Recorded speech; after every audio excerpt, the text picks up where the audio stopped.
నమస్తే, welcome to view point. నేను సిరిసాగర్.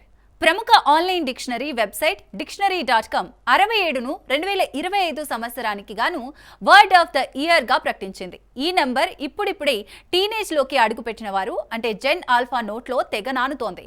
కానీ 30 ఏళ్లు పైబడిన వారంతా అసలు దీని అర్థం ఏంటని ఆశ్చర్యపోతున్నారు. దీనిని నిఘంటువులో చేర్చడం ఏంటని మరికొందరు ప్రశ్నిస్తున్నారు. ఇంటర్నెట్లో పేల్చే జోకులు ఇంగ్లీష్ భాషను నాశనం చేస్తున్నాయని ఆగ్రహం వ్యక్తం చేస్తున్నారు. 67 దీనిని కలిపి కాకుండా 6-7 అని చదవాలి. జెన్ ఆల్ఫా అంటే 2010 నుంచి 2025 మధ్య జన్మించిన వారంతా ఈ పదాన్ని విపరీతంగా వాడుతున్నప్పటికీ దాని అర్థంపై మాత్రం స్పష్టత లేదు.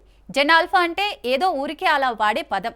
దీనికి అర్థం ఏమీ లేదు. దీనిని నిర్వచించడం అసాధ్యం అని డిక్షనరీ.com వెల్లడించింది.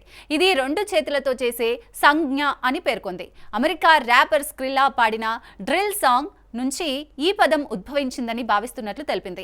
ఆ పాట మొత్తం 67 హుక్ వరల్డ్ గా వినిపిస్తూనే ఉంటుంది.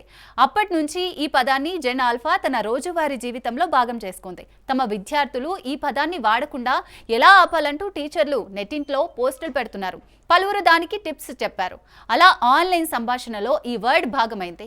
దాంతో ఇది విపరీతంగా వైరల్ అయింది. దీంతో పాటు aura farming, broligarchy, third wife, tariff, overtourism వంటి పదాలు కూడా షార్ట్ లిస్ట్ అయిన 67 ముందు నిలవలేకపోయాయి. దాంతో ఈ number word of the year గా నిఘంటువులో స్థానం దక్కించుకుంది. ఇక పదాలు నిండుకున్నాయని వచ్చే ఏడాది emoji word of the year గా నిలుస్తుందేమోనని నెటిజన్లు కామెంట్లు పెడుతున్నారు.